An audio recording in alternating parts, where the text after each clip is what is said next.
Hi, everybody. It's so good to see so many of you here. This is great.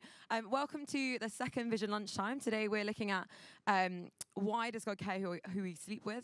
And so Vision is a week of events centered around the person of Jesus Christ.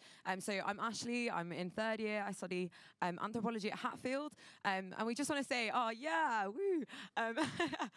We just want to say you're so welcome here.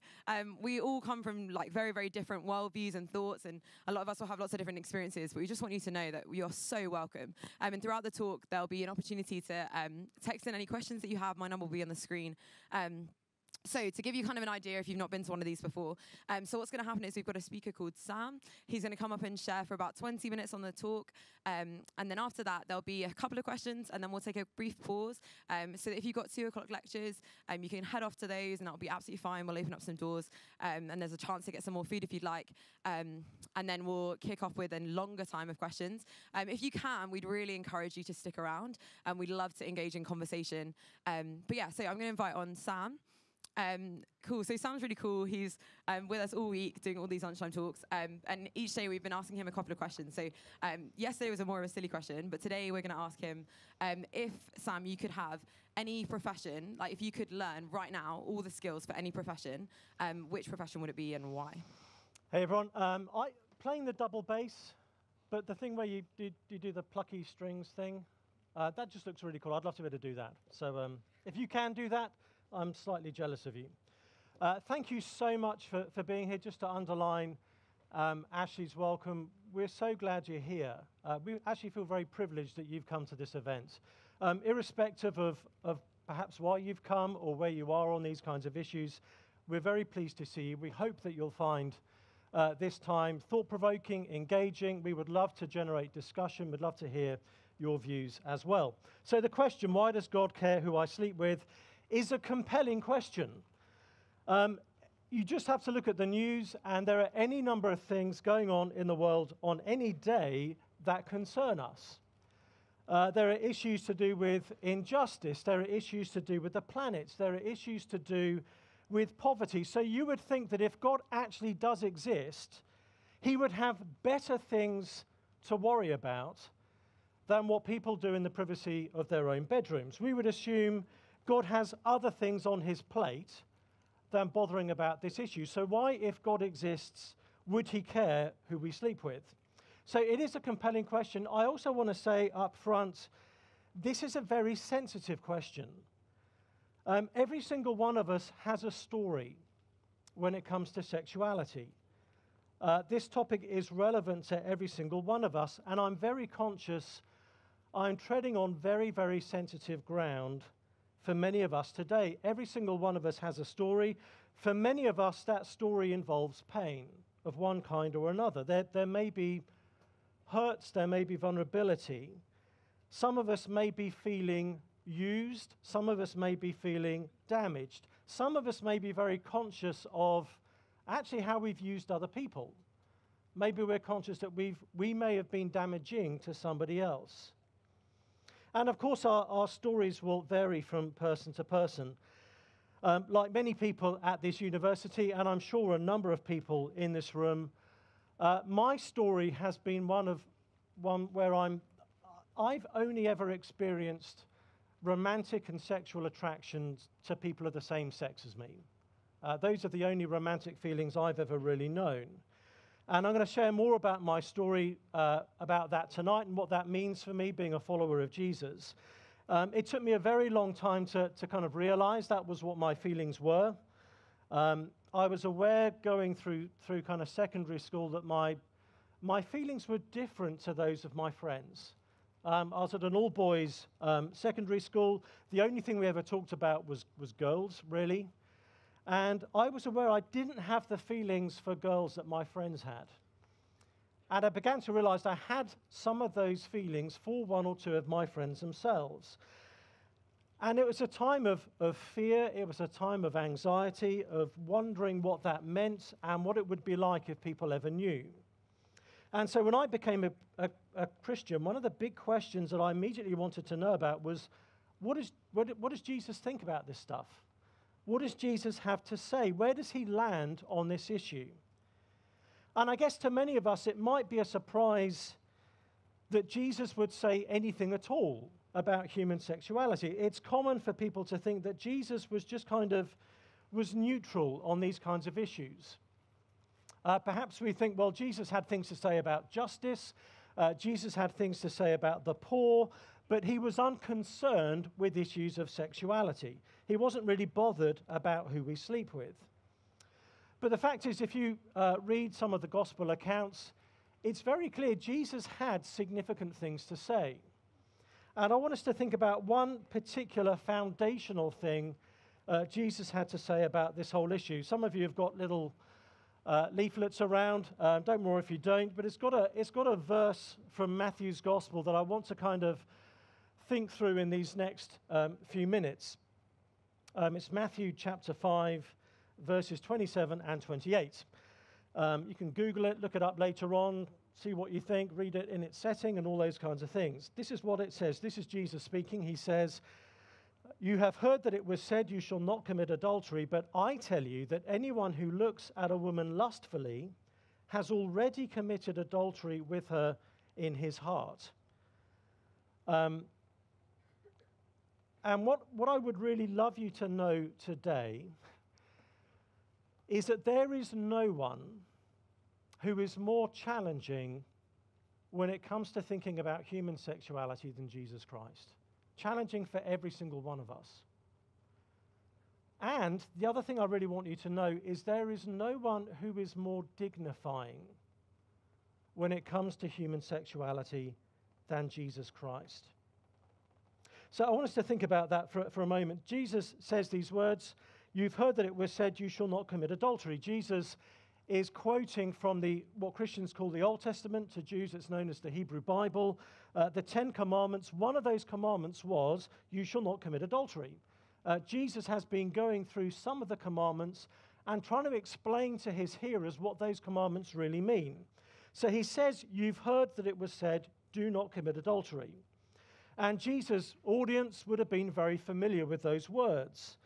They knew that the Old Testament prohibited any kind of sex outside of marriage. They were familiar with that. They were steeped in all those kinds of ways of thinking. And a lot of the people listening to Jesus probably thought they were doing pretty well on that commandment. Many of them would have been listening thinking, I've never had an affair outside my marriage, so I'm actually doing pretty good on this commandment. But then Jesus says, "But I say to you." He says, "You've heard that it was said, 'Do not commit adultery,' but I say to you."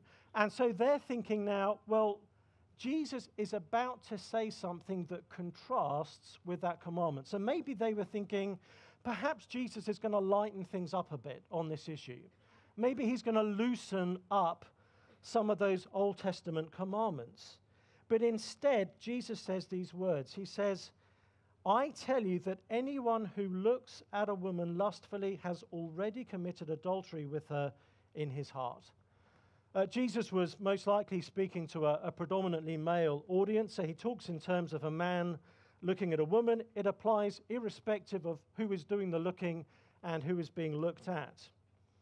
And as I said, I want you to see that Jesus is both challenging and dignifying when it comes to human sexuality. He says that this commandment is not just about external behavior. It's not just about trying to regulate a particular physical act.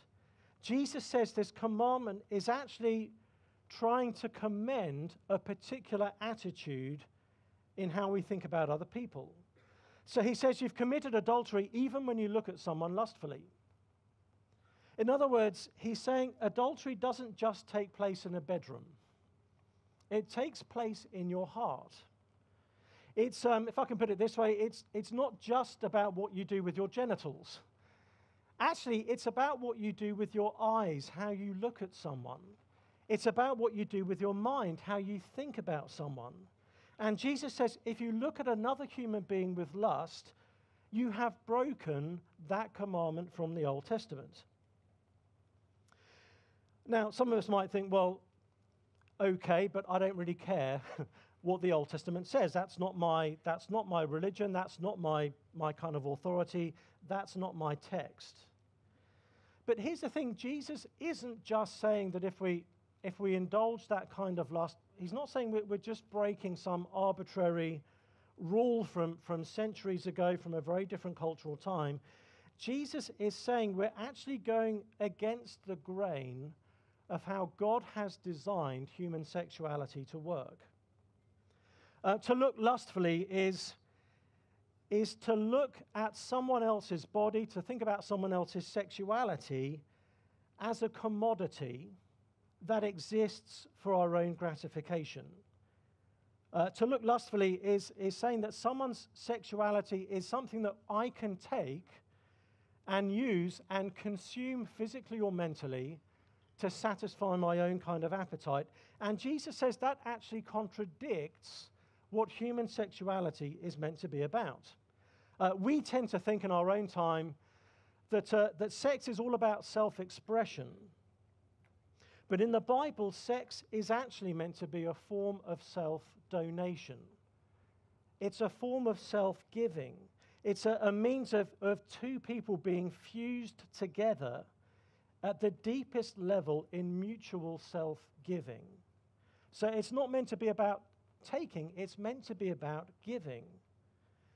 One Christian writer called Tim Keller says that in the Bible, sex is meant to be a way of saying to another person that I am giving myself to them fully, exclusively, and permanently. Fully because in the Christian view of things, sex is a way of giving your whole self, your whole person, your whole life to somebody else. Exclusively because it's meant to be given to one person and no one else. And permanently because it's meant to form a deep bond between you that is not designed to be undone without great pain. So that is the kind of biblical idea of what sex is meant to be for. Years ago, there was a Tom Cruise movie called Vanilla Sky, which I'm guessing probably you haven't seen, and I don't think you're missing much. It's not Tom's finest movie. But there's a scene in that movie where his character has a one-night stand with Cameron Diaz's character. And later on in the movie, she confronts him about this, she challenges him, and she says to him at one point, she says to him, listen, when you sleep with someone, your body makes promises even if you don't. When you sleep with someone, your body makes promises even if you don't. And that is actually what that command in the Bible is getting at. That is what Jesus is trying to commend to us. And so I want to suggest it is meant to be challenging to every single one of us. Jesus is trying to show us that the purpose of the Ten Commandments in the Hebrew Bible and in the Christian Old Testament is not to give people a chance to prove how good and moral they are. I think Jesus is trying to show us that the purpose of the Ten Commandments is to show us what our hearts are naturally like, how we have a natural incapacity to live in the way God has designed us to live, and to show us that we are always going to need God's grace and mercy and forgiveness. He gave those commandments not for us to prove how good we are, but for us to be reminded actually of the opposite, that if we're going to have any kind of relationship with God, it is going to depend on Him forgiving us.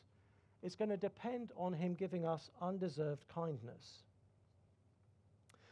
I recently had my annual checkup at the dentist. I hope you're all being diligent and having your teeth checked from time to time. And I don't know about you, when I have my annual checkup at the dentist, that morning I brush my teeth amazingly well.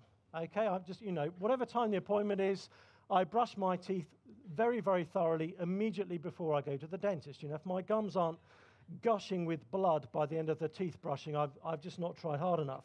So I kind of turn up at the dentist feeling, righteous as far as dentistry is concerned, and thinking, I've virtually brushed my gums entirely away, so, they're going to be impressed. And they sit you down on the cool seat. If they let me play with the controls, that would be even better.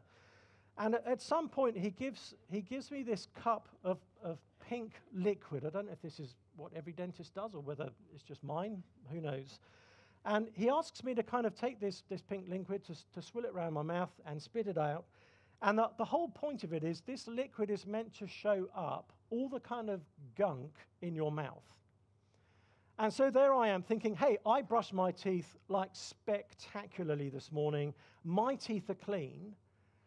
I gurgle this stuff for a moment or two, spit it out. He shows me in the mirror, my teeth are now covered with bright pink color. My teeth are, in fact, pretty disgusting, even when I thought I'd clean them pretty well. That stuff is designed to show up the gunk. And Jesus is saying these 10 commandments are designed to show up the gunk in our hearts. They're designed to show us we can't be the people God has designed us to be, the people deep down perhaps we sense that we should be. All of us, in other words, are broken. And we're broken even in this area of life. When it comes to our sexuality, all of us are messed up. All of us are disordered in our sexuality in one way or another. And Jesus puts all of us in the same boat here. All of us misuse our sexuality. And we misuse other people's. Jesus isn't singling anyone out. He just puts all of us in the same situation. And so no one has the right to feel self-righteous when it comes to their sexuality. No one should be saying, well, I'm not like that person, that must mean I'm superior. Jesus is saying, actually, all of us are kind of broken in this area of life. So his words, I want to suggest, are uniquely challenging. They're not easy. I find them searching. I find them humbling.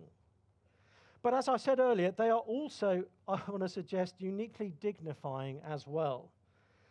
Jesus has, what he said has implications for the person who is doing the looking. We thought about that. But I want you to notice what Jesus is saying about the person being looked at. Jesus says if you look at someone lustfully, you are committing adultery in your heart. In other words, Jesus is saying the person being looked at has a sexual dignity that is so precious in his sight that it mustn't be violated even in the privacy of someone else's mind. Jesus is saying we actually have, even in our brokenness, a sexual dignity that matters to him. And that mustn't be mistreated by someone else, even if it's in their own mind and we never find out about it. In other words, God cares who we sleep with because he cares about us. He cares about the people who are doing the sleeping. He cares even about the people that we might be thinking about sleeping with. God cares who we sleep with because our sexuality actually matters to him. Not because our sexuality matters so little, but because it matters so much. It is meaningful to us. So I want to kind of draw things to a close by making a couple of suggestions about where we are in our own kind of Western culture at the moment. I think there is a sense in which we have too low a view of sex in our culture. And at the same time, I think there is a sense in which we have too high a view of sex in our culture. Let me try and explain what I mean. I think we have too low a view of sex in our culture. I think we try to say to ourselves, it's just physical. It doesn't matter. It's just an appetite. You were hungry 10 minutes ago, so you had a sandwich. And sex is just like that. It's just an appetite that needs to be indulged. Let's not make too much of a fuss over it. I think in our better moments, we recognize that is not the case. Far, far more is at stake with our sexuality than merely a physical act. One of the things that the Me Too movement, I think, has really highlighted for us is just how profoundly any kind of sexual abuse affects us. something significant is done to us when we are sexually taken advantage of or used, assaulted or even abused. It is not just physical. Something else is bound up when it comes to our sexuality. Actually, it really matters. A couple of years ago, I had to spend a semester at an American university. I was part of the visiting faculty for a semester. And I was going to be there for a few months. I was looking for a car to use during the time I was going to be there. And two faculty members very kindly offered me use of vehicles. One was a mate of mine there who had a really old truck that he didn't really need a huge amount. And he said, you can use this truck anytime you like. It was a truck that had already well exceeded its life expectancy. It was old, it barely worked, it had several dents and lots of scratches. And so it didn't matter to him if an Englishman used his truck and ended up driving on the wrong side and, you know, making a complete mess of it. It didn't matter much. It wasn't worth much. Now, I was grateful for his generosity, but I didn't accept his truck because just around the same time he was offering that, another faculty member was offering me their vehicle, and theirs was a beautiful gold-colored convertible. And the moment I saw their car, I thought, yeah, I'm not going to use the truck. I'm going to go for this one. And it was I don't know makes and models and that kind of stuff. It was just really nice. So whichever version whatever that is, it was a really nice convertible. And I remember thinking, I am going to take super care with how I drive this vehicle. Okay, it looks really nice. I know how much it must be worth to the owner. I'm going to be really, really careful. Super conscientious, that kind of thing. I think Jesus is giving us a beautiful convertible view of our sexuality and not a bashed up old truck view of our sexuality. Sometimes we have too low a view of our sexuality. It isn't just physical. It does affect us profoundly. It must be more valuable than sometimes we take it granted for. So there is a sense in which we have too low a view of sex. And then finally, I think there is a sense at the same time in which we have too high a view of sex. If one mistake is to say, well, it doesn't mean anything, another mistake is to say it must mean everything. And for many of us, we care so much about this issue because we believe that our sexuality is key to how we can be complete and how we can be fulfilled in our humanity. And so we particularly care about this issue because that much seems to be at stake when we discuss it. And so we might not be bothered if God cares about, say, what we do on a Sunday morning and whether we go to church or not. We might not be too fussed if God cares about what we do with our money and whether we're giving it to charity. But when it comes to sex, suddenly it matters to us if God's going to get involved. Because to us, our sexuality is our key way of being us. It's our key way of being fulfilled and complete. And therefore, we don't necessarily want a God who's going to start interfering and putting any constraint on us. Now, here's what I think is going on with that, for what it's worth. I think we are onto something. You, I'm sure, didn't wake up this morning thinking you were going to come at lunchtime today to hear a word about Latin, but here we go. I read recently that the word sex in English comes from the Latin word secare, and if you are a Latin student, you can tell me how to say that word. The Latin word secare literally means to cut off, to separate, to amputate. And so our sexuality, if you like, is the dimension of us that feels cut off from something. One writer put it this way. He said, "We wake up in the world, and in every cell of our being, we ache consciously and unconsciously, sensing that we are incomplete, unwhole, lonely, cut off, a little piece of something that was once part of a whole." And so we feel as though that disconnect primarily is sexual. And therefore, fulfilling our sexual desires, whatever they happen to be, is going to be what makes us feel complete. But one of the things I think Jesus shows us in the scriptures is that that ultimate disconnection, that ultimate yearning that we feel, isn't actually sexual. It's spiritual. Our longing for sexual completion is actually a reflection of the fact that there is a more intense longing within us. There is a deeper union we are made for than merely a sexual union. There is a greater consummation that we were built for than simply what sex can offer. And Jesus' claim is that ultimate sense of connection and completion can only be found in him. I'd love to spend more time talking about that. But Jesus doesn't just call himself the Christ. He doesn't just call himself the Son of God. He doesn't just call himself the Savior. Jesus calls himself the bridegroom.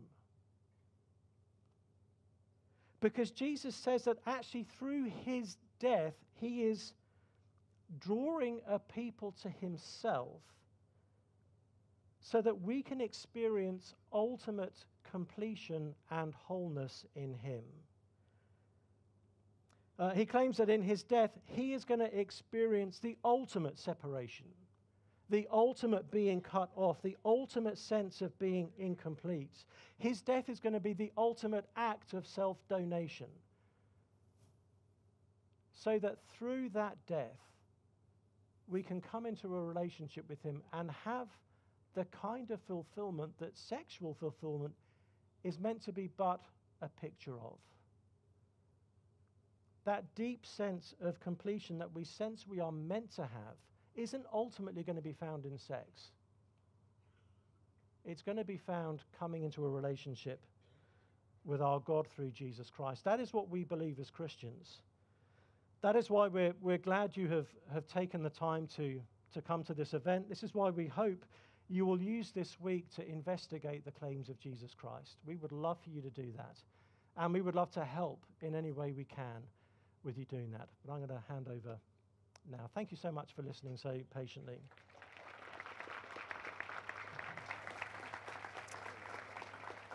Cool. Yeah, thanks so much for that, Sam. So we've had quite a few questions through on the phone. So just kind of to remind you guys, we'll answer a couple of questions now, and then we'll take a brief pause, and then we'll have some more questions after that. So I had quite a number of questions about brokenness and sexuality, specifically, questions about how, why if God has made us in a particular way, and we're unable to achieve that, and actually that trying to be that is broken. Did God purposefully do that? How can we really trust him? Thank you, and thank you in advance for the questions that you're sending in. I'm sure we have a variety. And again, I'm not easily offended, so if you want to ask a question that, you know, why are you Christians so crazy on these things, you're very welcome to. With that question, my favorite atheist was Christopher Hitchens. And I remember him once framing that question in these terms. He said, it's as though God bids us to be whole, but makes us broken, or something like that. And it's this idea, why did God make us faulty and then command us to be perfect? Does that capture the heart of the question? The Christian answer to that is that our situation is slightly more nuanced. We want to affirm two things at the same time. And if we get one of these things without the other, we will have a skewed understanding of who we are and the world we live in. The two things are that God really has made us. We believe that each one of us has been created by God, that he came up, this is amazing, he came up with the idea of you. And our belief as Christians is he was having a good day when he came up with the idea of you. And so whether, sorry to put it in these terms, whether your parents intended for you to be here, God certainly did. He came up with the idea of you and he made you. But we also believe alongside that we are broken. God has made us in his image. There are ways in which we reflect God's amazingness. But we also believe as Christians that we are broken. And so we don't perfectly or consistently reflect God. Now, that means two things. I can't write myself off and say, I'm worth nothing, because I am actually God's handiwork, and so are you. You matter to him. You are precious to him. But it also means I can't just read off myself and assume that everything about the way I am must be exactly the way God intended me. I'm naturally a very irritable driver, but I can't say, well, hey, God has made me irritable, and therefore my irritability must be a good thing, because I sense that I'm broken. And so part of the challenge for every one of us is to think through in what ways do we reflect the fact that God has made us and that we are precious and unique, and in what ways are we a slightly twisted version of the kind of person God first intended us to be? And that applies to all of us when it comes to our sexuality. Again, Jesus is saying everyone is broken in their sexuality, because that brokenness touches every single area of life. And therefore, I want to suggest none of us can assume that every sexual desire we have must be good. And again, I think most of us recognize that. I think most of us will occasionally find ourselves having thoughts and think, where did that come from? And so the discussion then is what is the grid that we use to determine what kind of desires are good and what kind of desires are best to say no to? Everyone draws a line somewhere. Christians draw the line in some particular places. Most people in our culture draw the lines in slightly different places, but we all draw the line somewhere. So, sorry, I waffled on so long. I can't actually remember what the question was now, but I hope that came close to answering it. Yeah, and if that's your question and it hasn't, please feel free to text in again. We'd love to kind of hear your thoughts. Yeah, another question is, but can't you construct scenarios involving sexual activity where God, in theory, would not be opposed? For example, masturbation. If you masturbate for the pleasure of the organism but remain separate from sexualizing another individual whilst you do it, then surely God would not be opposed, as you're not committing adultery or having lustful thoughts. You're just enjoying a moment of self-gratification, similar to that felt when watching a good Netflix series or enjoying a nice meal. Doesn't this position show the incoherence of the interpretation of God's position on sex? Thank you for that. I think I want to say kind of perhaps. So I think in theory, the Bible never condemns the physical act of masturbation. It doesn't mention it, and it's not as if it was unknown in the ancient world. So I don't want to condemn something the Bible itself doesn't condemn. Jesus does condemn lustful thoughts. So I guess, in theory, if you were able to masturbate without having a lustful thought, there might be a case for saying that's not immoral.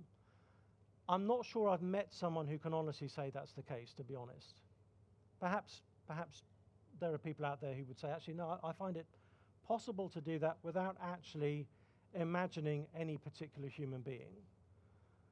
In which case, I don't think I could say that would be immoral. But I think for most of us, actually what fuels that whole business is particular fantasies, and those fantasies are normally about other human beings. And again, that would be, according to Jesus, that would be immoral. So I kind of grant the premise of the question. I don't want to say that could never happen, but I've yet to meet someone who's told me that that's a situation for them. Cool. We're going to take a pause just here. So just a few things before we wrap up. So firstly, there are a couple of questions about reconciling sexuality and faith, or particularly thinking about stuff you mentioned about being same-sex attracted. So just to say, this evening at the Vision Evening event, Sam's actually being interviewed. So we'd really encourage you to come back to that and hear more about his story. And also stick around for the extended Q&A, because I'm sure there will be questions that will address that kind of topic. And then also, in a second, once you leave, or if you choose to stay, in the cafe is a section called the Search Corner or the Connect Corner. There are some resources there that are totally free. We'd love for you to keep asking questions. Two things I'd love to kind of throw out to you would be firstly a book called Guerrilla Christian, which basically has a number of really difficult questions that maybe you don't really want to ask your friends that you know that say that they're a Christian, or you're not really sure about. We'd love you to kind of think about them, read them, challenge them. That would be really cool. And also there are free Bibles. If you've never read the Bible, if you've never kind of read Matthew's Gospel like Sam referred to today, we'd love to give them to you for free. And there were a couple of questions also about knowing about the interpretation of the Bible that we have, or if we can really trust it. So just to let you know, this afternoon at 3:30 in the cafe space, so just through the entrance that you came through, we've got a like historicity of the Bible kind of thing. So our evening speaker, Hamish, is going to be sitting down for about an hour tops, a kind of an opportunity to share deeply about the reliability of the Bible, how we deal with it, how we interact with it, can we really trust it? And it's going to be discussional based and followed by like a quick Bible study. So if that's something that you would really like to know thoughts on, we'd really encourage you to get along to that. And then lastly, this evening is a vision for being what is worth living for. And there's going to be free cheese and wine, so please get along. It's going to be the best one of the week, in my opinion. Well, not really, but they're all great. But it's going to be really, really wonderful. And we've got Kinky Jeff and the Swingers playing in there from Hatfield, which is great, so big up. Yeah, so please do come back tomorrow or later this evening. Yeah, so we're going to take a quick pause, but please do stick around. We've got doors open at the front and at the back. Yeah, brilliant. Thanks so much for being with us, guys. We'll be back in just a second. Amazing, cool. We're so grateful that you've chosen to stick around and to continue conversations. I really hope the last hour's been kind of beneficial for you. You've been able to get some more leftovers. We're going to get started again just now. Just to let you know, we'll be finishing up by about 2:20, 2:30. So it shouldn't be too much longer. But if you need to go at any point, do feel free to leave. So Sam, next question is, even if God does care about who we sleep with, why does he care about when it is that we have sex? I.e., why is it sex before marriage?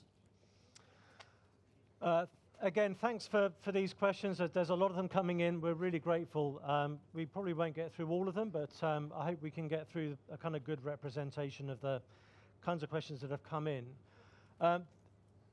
That's a good question. I think the answer is that what the Bible says sex is designed to do has very significant implications for when sex should happen. If it is indeed a form of self-giving in a way that's designed to be full, exclusive, and lifelong, then actually the best context in which that is safest to happen is when you are with someone where you have already made those commitments to each other, where you're in the context of a covenant. Where you know that you are safe with each other. And so that to me seems to be the rationale for why that the Bible does teach repeatedly that sex is designed for marriage and not outside of marriage. In other words, sex outside of marriage is a different kind of act than sex in marriage, because sex in marriage is meant to be an expression of that whole life self-giving that you have already verbally committed to. Whereas sadly, sex outside marriage can often be a means of trying to have a form of sexual union without having yet been ready to give your whole life to that other person. And so I think it's just a very different dynamic. So I hope that helps. We've got someone with a roving mic, by the way, so if you want to come back on any of these things or ask a live question, stick up a hand and we can get to you. But I hope that helps with that first question.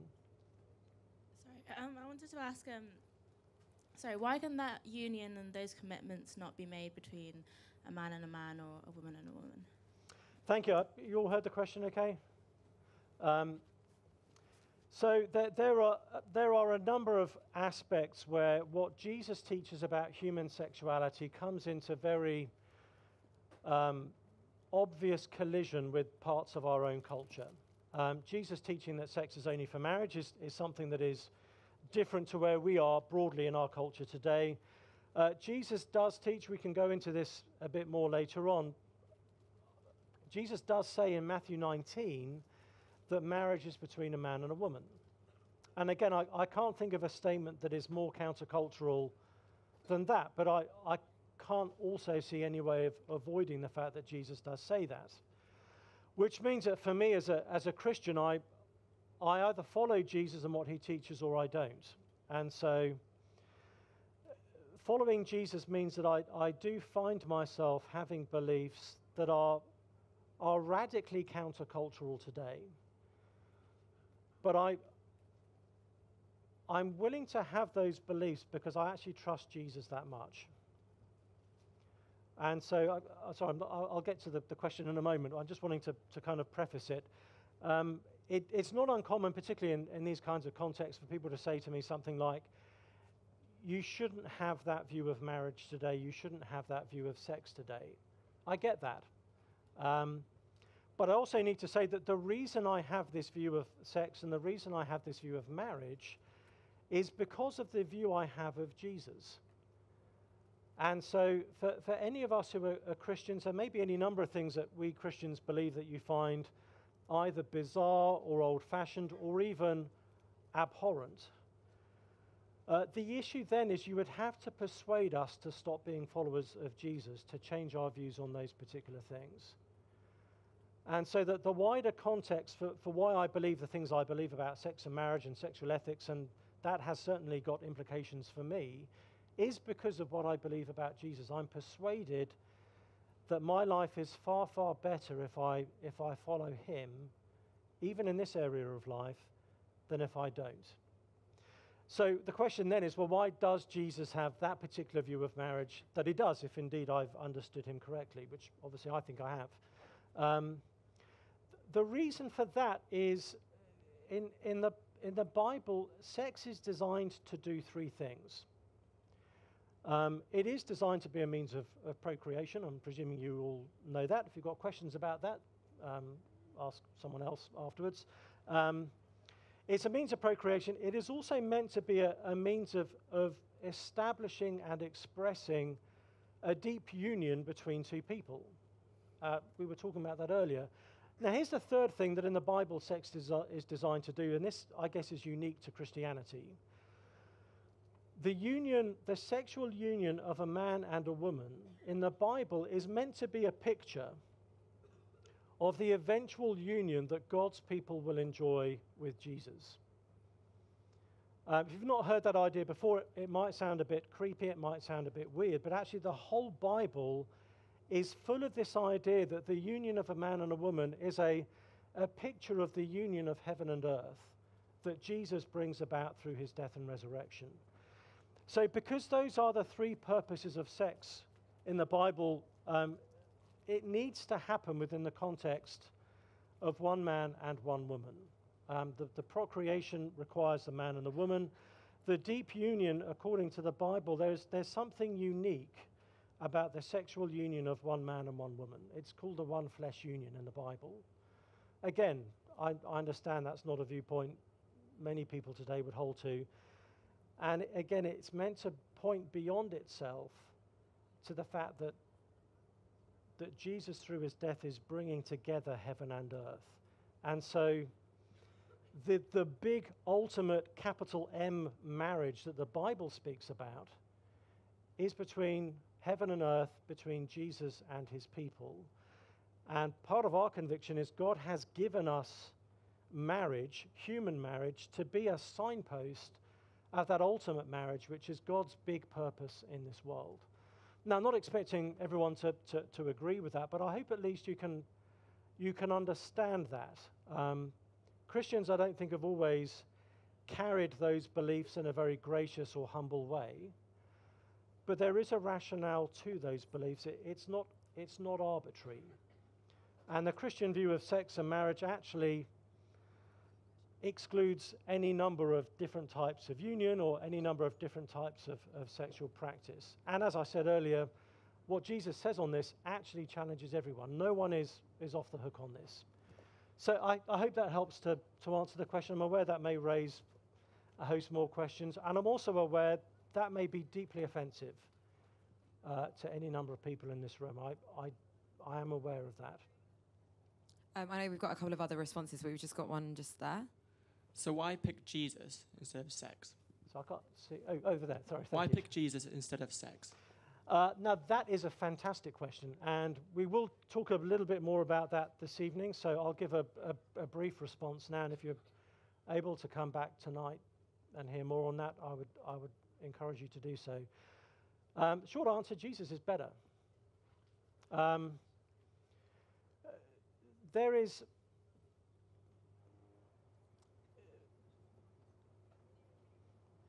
sex is a good gift from God in the Bible. It's not nothing, it's not insignificant. But it's very clear in the Bible it's not enough in itself to make life complete. And actually, many of you will be aware of that. You may well be having as much sex as you want to have with the kind of people you want to be having sex with. But even that is not necessarily going to make life feel complete. There is a deeper experience of disconnection that each one of us has. And as I was saying earlier, ultimately that deeper sense of disconnection is spiritual and not sexual. So part of what I believe as a Christian is that actually, if I have a relationship with Jesus, I have the ultimate reality that a healthy sexual relationship is meant to be a picture of. And therefore, it doesn't matter if I don't have the picture of it. If I've got the reality, I can live without the signpost. Now, to many people today, that sounds crazy, maybe even harmful or delusional. But it's what I believe as a Christian. That is how much Jesus means to us. He's not just some religious leader that we've decided to vote for. We believe he is the one who brings ultimate satisfaction and fulfillment to us. Doesn't mean everything's then easy, but we do feel that actually that deeper sense of incompletion is going to be fully met in him in a way it can't be met in anything else in this life. But thank you for asking. I hope that helps. Are there any comebacks from the floor? We'll take one more from the floor and then we'll go to the question. Yeah, go for it. I was just going to ask a question about the first premise you said about, so the fact that sex is for procreation. If you were going to therefore say, okay, a man and a woman, but let's say they're both infertile or one of them is infertile, that would indicate to me, okay, they're allowed to be married, they're allowed to have sex, but that would indicate to me that one of those premises isn't there, and therefore, it seems like more of a problem of it being one man and one woman than procreation. I don't know whether you could, enlighten me on that. Yeah, no, thank you. That's very thoughtful. I'm not saying that every act of sex has to be for the purpose of procreation. That is one of the purposes of sex. It's not, and different Christian groups have some differing views on this. So I should acknowledge that as well. Those of our friends who are Catholics have a different conviction about things like contraception than many of us who are Protestant. I don't believe a sexual relationship has to lead to procreation, but I do believe that procreation is one of the reasons for the gift of sex in the Bible. So I don't believe a couple is any less married if they are unable to have children than if they were. More broadly, I think the very fact that sex is on the whole designed to be reproductive, again, is trying to show us something about the kind of love God has. The kind of love we see in God himself is a love that ends up giving life. It creates and generates life. We believe as Christians that the very fact we are here is because we are the product of God's love. We're not here to establish God's love. We are here as the result of God's love. And so it doesn't surprise me that this deepest form of human intimacy God has given us has the capacity itself to create new life. I think actually that is deeply significant. That is very, very meaningful. So thank you. Thank you. I appreciate you raising that. Brilliant. And we're going to go back to the phone. So next question is, what would God's stance be on people who are aromantic, i.e. people who don't have romantic views on people but still engage in sexual activity? Thank you. Interesting.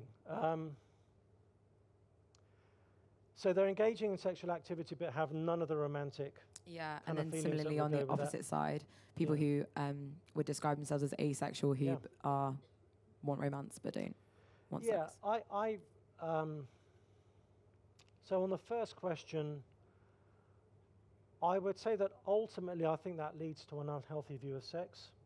Because if sex is meant to be an expression of two complete people being knit together, then trying somehow to have a form of sexual relationship that is entirely unrelated to other forms of affection and expression and intimacy and declarations of love feels to me, again, that we're going against the grain of how God has designed our sexuality to work.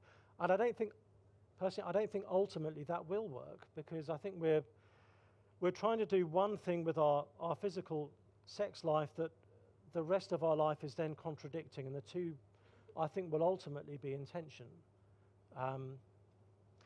And the danger, I think, is that it actually over time diminishes our capacity to give our own, our whole heart and our whole being to someone in a sexual relationship.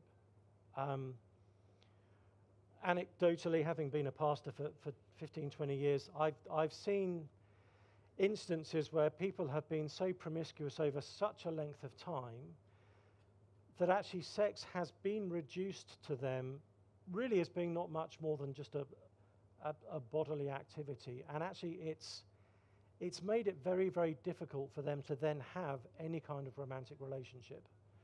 So it's not a path I would remotely commend. I think it actually contradicts how God has designed us to be. I think most of us at some level sense that. Most of us have an instinctive dislike of being sexually used by someone else. And it's why when we do experience that, it feels so profoundly painful and dehumanizing, because what we sense is meant to mean something. If it turns out the other person was simply using us for sex, again, that is profoundly dehumanizing. In terms of people who are asexual, I've known over the years a number of folks for whom that's been the case. That's obviously not something you can, we don't choose what kind of people we find attractive, and we don't choose if in fact we're people who don't really find anyone physically attractive. So I think that a number of students I know who would describe themselves as being asexual, and that's going to be obviously something that will shape the way in which they live. So yeah, I'm not saying it's a sin to be asexual. If that's the way somebody is, that's the way somebody is. Yeah, if that's your experience, then after the extended Q&A, there's an opportunity to come forward. There's Sam will be here and a couple of other guys in grey vision jumpers, and we'd love to talk to you. If we've misunderstood what you meant by that, or what experience you've had hasn't been represented very well by me or by Sam, then we'd really love to engage in conversation with you about that. So next question on the phone is, if sex before marriage is immoral or sinful, is there a way in which a person who's already had sex be reconciled? Oh, absolutely. Yes, thank you for asking that. 100%. And this again is the message of Christianity that, and forgive me if I've given this impression, the message of Jesus is not, hey, the moment you've blown things sexually, that is it, you're damaged goods, there's no hope, you've just messed everything up. All you can do is try and eke some existence out of the wreckage that is your life. The whole point of Jesus coming is to put broken people back together. And every single one of us is broken. I think one of the mistakes Christians have made over the years is implying that you begin from this position of assumed sexual purity, and then the moment you compromise or lose that purity, you've lost it forever, and you're now damaged goods. The starting point from Jesus is you are already a broken sexual person. That is already the way you have an adulterous heart. That is just part of what is built into every single one of us. And so Jesus has come to be good news for people who know they are sexually broken, people who have messed up and made mistakes sexually, which is all of us. And so this area of life, no different to any other area of life, Jesus has come to bring restoration, to bring forgiveness, to bring even a measure of healing, and to help us put our lives back together. I know many people who've come from backgrounds where there has been particular sexual bad health, particularly unhealthy sexual practices. And where through walking with Jesus, sometimes it's good to have counseling as well if we've had particular experiences that we need to kind of process and work through. But where people have been able to find a way of living in a way that's sexually healthy in their minds with Jesus. So there's no kind of brokenness that puts us beyond the reach of Jesus' redeeming love. All of us need it. And our sin is never so big that it's insurmountable for Jesus. His specialism is dealing with our mess. That's what he does. And I say this just in case there's someone sat here today who thinks, yeah, but my mess is so uniquely bad. I'm not sure Jesus can handle me. So let me say, if that is the way any of us are feeling today, you are precisely the kind of person Jesus longs to connect with. He's amazing at bringing goodness out of the mess that we bring to the table. And that's no less true when it comes to sexual mess, to all kinds of things that we may have done wrong. He can help us for sure. Cool. If anyone would like to come back on that with the roaming mic, we really can. But if not, we'll take another from the phone. If the sex life is the issue, would same-sex romantic relationships or polyamorous romantic relationships not be sinful as long as there's no sexual activity? Yeah, very good question. So here's how I understand what the Bible says on this kind of stuff. The Bible has a much broader view of what intimacy can look like than I think we do culturally. I think culturally we are so given to the idea that the only true, real intimacy we can experience must ultimately be romantic and sexual intimacy. That's where the real stuff is. And that nothing else kind of even comes closer. The Bible actually opens up the category of intimacy, I think, and shows us there are ways of experiencing rich, deep, true, satisfying intimacy that are nothing to do with romance and sex. So one example is that the Bible has a much higher view of friendship than we do. We tend to think friends are simply acquaintances we hang around with from time to time, have fun with, maybe share a hobby with, but that the real intimacy part of life comes from romantic and sexual relationships. In the Bible, a friend is not merely someone who has access to your Facebook page. That's who cares. A friend in the Bible is someone who knows your soul, someone who knows the real you. Jesus himself, this is amazing, Jesus himself gives us a definition of friendship in John's Gospel. He says to his disciples, I don't call you servants, instead I call you friends, because, and whatever Jesus says next is going to show us how Jesus defines friendship. He says, I've called you friends because all that the Father has revealed to me, I have made known to you. So Jesus defines friendship by disclosure. If you disclose yourself to someone else, if you let someone in on what is really going on in your life, that is intimacy.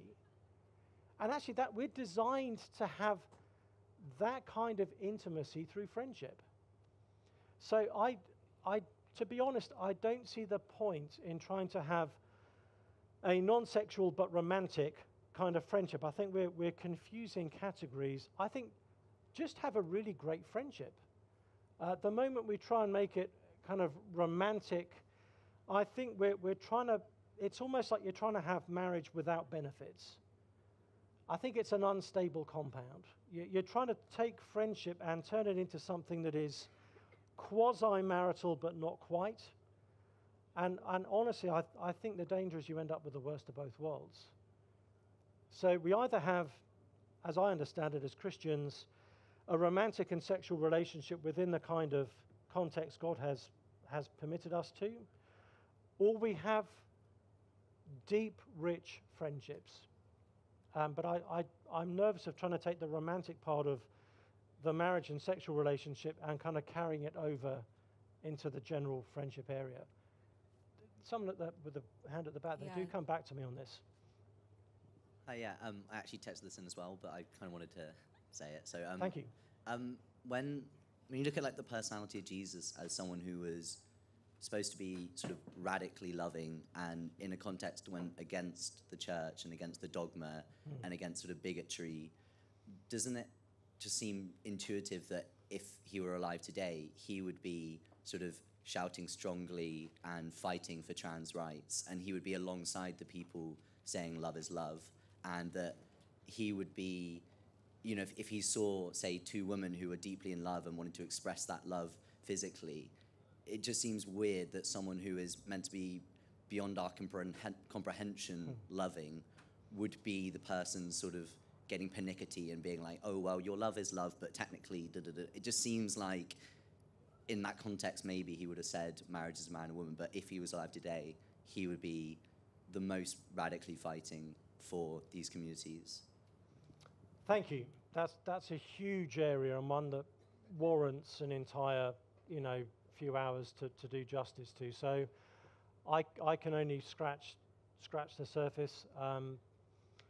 Jesus, I love your premise that Jesus is radically loving. Jesus was not frightened of being massively countercultural in his own day. He smashed through various cultural conventions like a wrecking ball. And so I don't want to suggest that Jesus had the view of marriage he had then because he was in some way constrained by his cultural context, when on lots of other fronts, Jesus was massively countercultural in his own setting. The teaching of Jesus on sex and marriage in different ways is countercultural in every single human culture. It varies from culture to culture, at which points we find Jesus to be particularly countercultural. But I think in any cultural context, there are things Jesus deeply affirms about that culture and things Jesus deeply critiques about that culture. And so I would expect that to be the case today. If he was walking the earth today, I think there'd be certain aspects of our culture he would be 100% agreeing with us on, and other aspects of our culture where he would be saying, actually, he's not agreeing with us. The idea that love is love assumes we actually know what we're talking about when it comes to love. And so my hesitation with the mantra love and love is love is it only holds if we really do have the consistent capacity to know in every instance what true love should look like and what love should look like. I'm not convinced we're as good at love as we think we are. Again, your premise I 100% agree with. Jesus is the most loving person who ever lived on this planet. God is love. God is love doesn't mean that anything I might call love, God must be in favor of. God is love means I need to learn from God how to love in the right kind of ways depending on the context I'm in. I need to learn from God how to rightly order my loves. How that will apply to a whole number of contexts is something that we need to think very carefully and prayerfully about. But I wouldn't want to assume that everything we call love, Jesus is automatically going to affirm. There will be some things he will and some things he won't. And I think we would find him surprising in the different things he would affirm and surprising in some of the things that he would not affirm. I don't think we would find him straightforward if he was here today. I think he would make every single one of us feel uncomfortable in ways we didn't expect him to.